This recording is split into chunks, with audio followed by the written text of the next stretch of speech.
i figli! Adesso siamo io! Vai, lascialo scendere. Et moi, vous m'aimez comment? Toujours un peu tôt pour le savoir. Hola, hoy en la última película de este ciclo que vamos a comentar, hablaremos de El hombre que mató a Liberty Valance, dirigida por John Ford en 1962. Esta película pertenece al género del cine del oeste, el western, en el cual John Ford destacó y al cual dedicó buena parte de su producción cinematográfica. No exclusivamente, puesto que también hizo películas de guerra, comedias y de otra índole, pero sin embargo su nombre va a estar permanentemente asociado al del cine del oeste. John Ford, de origen irlandés, empezó a trabajar en el cine desde muy chico como ayudante de su hermano mayor, que era actor y un poco director. Era un momento inicial del cine en el cual las funciones estaban más o menos no demasiado definidas y por lo mismo se llegaba al cine en general proveniente de otros oficios o de ningún oficio,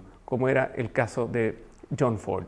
Pronto comenzó a trabajar como extra y también como director en algunas obras, muchas de ellas desaparecidas, obras que ya no se pueden ver, de las que solamente quedan los registros de la producción, incluso de algunas quedan los afiches promocionales de las películas, pero las películas mismas, debido a extravíos simples o incendios en los archivos y depósitos de las productoras, ya no están disponibles.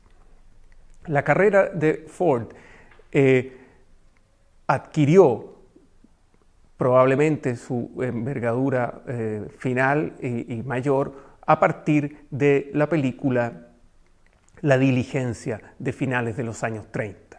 En ella contó con la colaboración de un actor en ese entonces no tan conocido, que era John Wayne, y adaptó indirectamente un cuento de Guy de Maupassant, que era el de Bola de Cebo, que trata fundamentalmente de las relaciones que se dan sociales dentro de un carro o un coche que va avanzando, cruzando Francia cuando está en la guerra contra los prusianos. Bueno, esa historia es adaptada al oeste americano y surge inmediatamente la figura del héroe del oeste encarnado en esa película en John Wayne.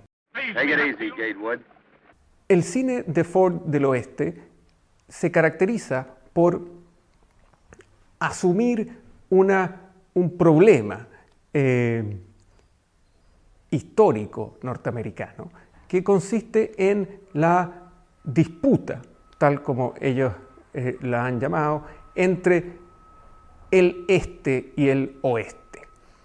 Se concibe de algún modo que la civilización y la alta cultura estaba radicada en el este, en la costa este de Estados Unidos, desde la llegada de los inmigrantes europeos, que progresivamente iban conquistando y avanzando hacia el oeste, atravesando tierras donde reinaba los bandidos y la ley del más fuerte.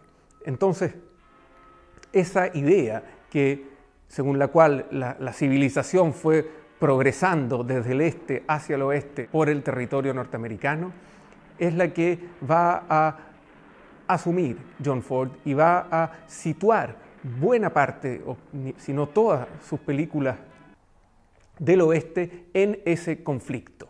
Tal vez donde ese conflicto es más evidente y está más expuesto es en la película El hombre que mató a Liberty Valance del año 62, puesto que tenemos simultáneamente dos héroes, uno representado por John Wayne y el otro por James Stewart. Son dos héroes al mismo tiempo, que es una novedad enorme en el cine del oeste. En general, no hay espacio más que para uno, y cada uno de ellos es una encarnación de distintas formas del heroísmo. Mientras uno, John Wayne, es un héroe del antiguo oeste, es decir, alguien que se impone por la fuerza, y tenemos la suerte de que sus ideales sean justos, porque si no sería un bandido, mientras que James Stewart es un héroe que se impone por la ley, por los libros de la ley y por todo lo que asociamos a la civilización. Este problema, el conflicto entre la legalidad y la fuerza, es el que domina la estructura narrativa de esta película y la que domina buena parte de la producción del western hasta más o menos justamente estos años, comienzos de los años 60, donde va a surgir una nueva forma de cine del oeste en el mismo Estados Unidos y también un par de años después en Europa, donde el cine del oeste ya no va a representar este problema nacional norteamericano, sino que va a empezar a enaltecer, al contrario, a la figura del bandido. Y el héroe va a empezar a ser el bandido. Y en cambio todos los representantes de la ley van a mostrarse como corruptos o decadentes, y por lo mismo se va a producir una inversión de las valoraciones de los distintos personajes en el cine, en las tramas del cine del oeste. Ford en ese sentido pertenece a la antigua forma del western y es la que él desarrolló siempre, y eso ocurre también aquí. Sin embargo, aquí ocurre con una excepción que es muy fundamental, y es que el triunfo de la ley sobre la fuerza bruta va a ocurrir gracias a la fuerza bruta. Es decir, va en apariencia a triunfar la ley, a imponerse sobre la violencia, pero ese triunfo va a ser alimentado, sostenido en secreto por la fuerza. Y eso es lo que ocurre en esta película. El personaje de James Stewart termina siendo un respetable político, mientras que el personaje de John Wayne termina cultivando sus flores solo en el pueblo, cuando ambos han hecho que muera el bandido más peligroso, interpretado por Lee Marvin en el rol de Liberty Valance. El estilo de Ford siempre fue y es uno de los inventores del estilo clásico. Hemos hablado en algunos otros momentos de este estilo que busca hacer la menor cantidad de movimientos y la menor cantidad de primeros planos de rostros, como hemos estado viendo en algunas de las otras películas. Bueno, John Ford fue de algún modo el inventor y promotor de esta forma de lenguaje. Por lo mismo, también en esta película vamos a encontrarnos con muchos planos más distantes, es decir, de medios o más abiertos, y al mismo tiempo de muy poco plano en movimiento, porque el movimiento era considerado una suerte de alteración, de sobreenfatización de lo que se estaba mostrando. Incluso va a desarrollar Ford, y también en esta película, algo que podríamos llamar el plano clásico por excelencia del cine, que es el personaje de pie con la cámara que lo toma perpendicularmente en plano medio o plano americano, y él se mueve un poco y está en el centro del cuadro. Es el plano más clásico del cine y está abundantemente representado en todas las películas de Ford y también en esta. Hay una secuencia muy característica de Ford y en la que quiero que nos detengamos. Es una secuencia relativamente al inicio de la película que trata, como les decía, de un abogado idealista que llega a un pueblo en el oeste donde reina la fuerza y trata de imponer la ley, fracasando, se enamora de una mujer de la que también está enamorado un buen hombre dotado de fuerza bruta del pueblo, y el conflicto entre ellos terminará por beneficiar al abogado. Hay una secuencia cuando el abogado llega y instala su estudio legal y no llega nadie, naturalmente, porque nadie cree en la ley, entonces no tiene ni un cliente. Consigue trabajo sirviendo mesas en un restaurante local. En una secuencia particular están todos los personajes de la película centrados en este mismo lugar. Está el bandido absoluto, que es Liberty Valance, en una actuación de Lee Marvin que es realmente sobresaliente, en particular por lo desagradable y repelente que resulta el bandido. Está también la mujer de la que están enamorados los dos otros personajes. Está el abogado trabajando como sirviente y está el vaquero que llega a comer a esta posada. En fin. Entonces están todos los personajes importantes en esa misma secuencia.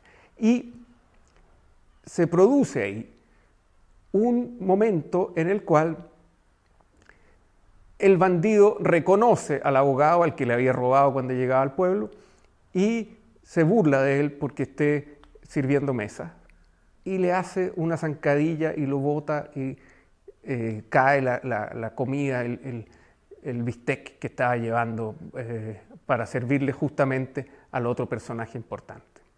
Entonces se produce ahí una secuencia que termina en un enfrentamiento, un desafío entre John Wayne y Lee Marvin, que John Ford va enfatizando de manera muy sutil en la medida en que va acercando los planos, poco a poco, según quién está primando en este desafío, en esta discusión. Entonces, cuando el plano más cercano que hace, que es menos que un primer plano, pero es un plano medio corto, de John Wayne, tienden a mostrarnos que quien ha ganado, quien se ha impuesto en esta discusión es John Wayne. Mientras que desde el suelo el abogado recoge lo que ha votado, se le ha caído, y trata de llamar a la calma, trata de componer la situación, aun cuando es evidente que sus armas son insuficientes. Entonces, en esa secuencia está de algún modo representado el conflicto, digámoslo, histórico, político que le interesaba a Ford, el énfasis que él quería darle y la posición que quería tomar sobre eso, y además está expuesta toda la manera de dirigir una escena que tenía John Ford. Esta película tiene una frase célebre al final, muy cerca del final, en la cual se revela que quien había matado a Liberty Valance no era quien se creía que había matado a Liberty Valance, sino otro personaje. Pero ya la historia ha pasado y por lo mismo es muy difícil echarla atrás y cambiarla, por lo que el director de un diario dice, bueno, aquí en el oeste, cuando la leyenda es distinta a los hechos, nosotros imprimimos la leyenda. Y esa idea de imprimir la leyenda que permaneció tanto así que los cineastas que retomaron el western a finales de los años 60 decían que el cine era justamente la impresión de la leyenda. Este fue el último gran western de John Ford. Los otros que hizo después no lograron conformar una narración tan perfecta como había sido esta película, y si creemos que este último western fue también la última película de la leyenda, si seguimos a esos directores posteriores, podríamos creer también que fue la última película.